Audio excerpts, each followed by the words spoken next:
Hello, I'm SupaWaluigi and welcome back to SupaConstruction here in the Nintendo World Park. We're getting straight into the speed build today, just sorting out some bits and pieces around the park, starting off with a little bit of terrain painting around the southern swamp just to make it look a bit more swampy. And we'll mostly be filling in some of the gaps left at the front of Clocktown. Just to make it look a bit more full and kind of planned, I suppose. I mean, it's okay to have a few gaps here and there, but I would rather have it chock-a-block full of scenery and other stuff. Right now we're just adding a little bit more detail to the southern swamp by putting some animatronic floating barrels around the place. Just heading around in Clocktown, filling up some of that space. Adding in some little bit of terrain detail with the rocks there.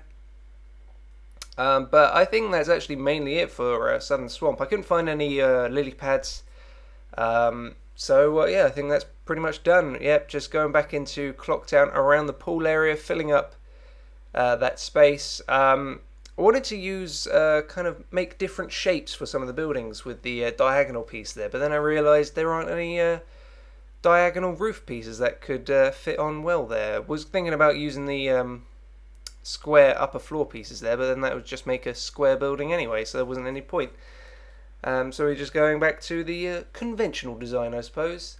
Making a little kind of fake walkway with the watchtowers there, looking over the park. Sorry about that. We have something else planned towards the end of this speed build. We do actually get to some proper building rather than just scenery buildings, but we'll get to that later. As always, we need names and more suggestions for stuff. So those couple of shops there could do with a name, and that would be good. I mean, it's weird when going through and making these fake buildings to try and make new and different shapes and make them interconnected and stuff. It can be quite difficult, but you usually just kind of go with the flow. I was also thinking about putting a little pathway through there, but it didn't make much sense and it couldn't fit anyway, so that went out the window. Speaking of windows, building more windows. This is one of the weirder buildings, I would say, because it's more of it's not quite the same as the Bizarre Bazaar over towards the west of the Clocktown there. It's more like a little alcove building. It's not. It's like a little sheltered area that's part of a building, but not really part of a building. So it's a bit weird. Yep, just filling up that awkward space there with some more building work, a lot of windows, so it's kind of like probably like a hotel or something. But yeah, it's I think the park's coming along quite well,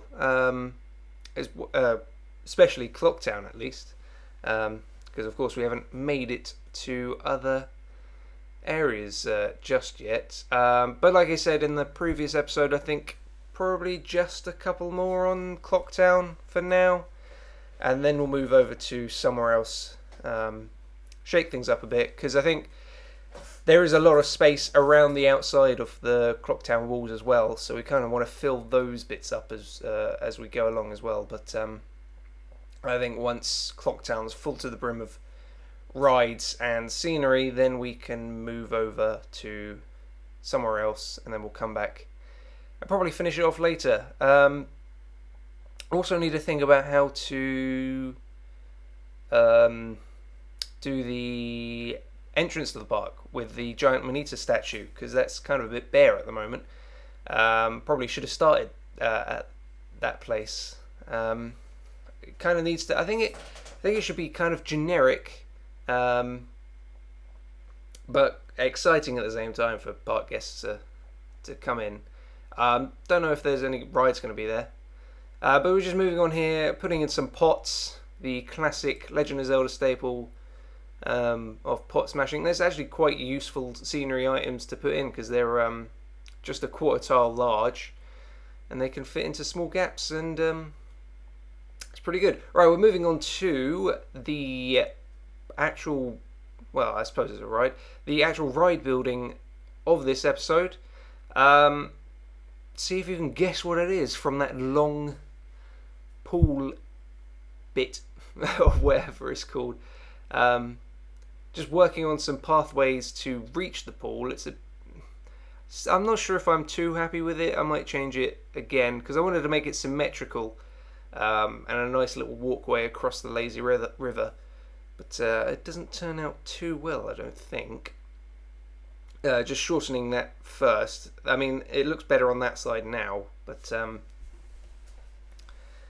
I mean, I don't really like the entrance to that little pool area there. Yeah, and it's also on 2 different levels somehow, so I didn't understand how that was working, but there we go. It's a little bit asymmetrical, but that's okay. It just shortened that pool down a little bit. Doesn't need to be so long.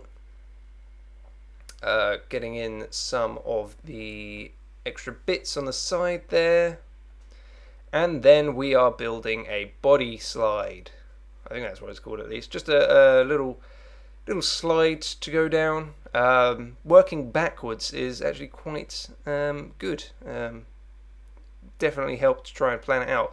But this is just a little slide that goes in and out of the castle walls, so you can slide across the top of the entrance to Southern Swamp. Not particularly too long, but I think it looks pretty good all the same. We're just coming up to the final station bit now, I think. Come on. There we go. And there we go. Not particularly sure about those supports there. I mean, it kind of looks realistic that it's set up like that, but it does block one of the turrets there. But we can change that. We just need to do an entrance to that now. The using these vertical stair pieces, which I didn't realise had to actually go on an existing concrete piece. Don't know why I tried to put it there because it was too short. There we go, and then up it goes, and that's the ride there. We are coming up to a slowing down of the speed build actually, because I just wanted to test out how it looked when you actually ride it. Just changed the colours there to more of a concretey brown kind of colour, just adding in some of the lights. Those pool lights are pretty good looking, I would say. Little lifeguard and some stairs at the end, and then I think we're coming up to the, oh no, we're filling up the filling up some of the gaps made by the ride, using some of the smaller wall pieces there. Fill up that gap there. And this does get more interesting in the next part, but yeah, we're just riding the ride now. There we go. So it's nice and gentle, just go around these little corners, almost fall out there, but that's fine. And then down and into the pool. There we go. So yeah, that's that.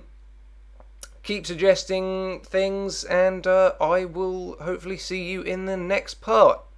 So, thanks again. Bye!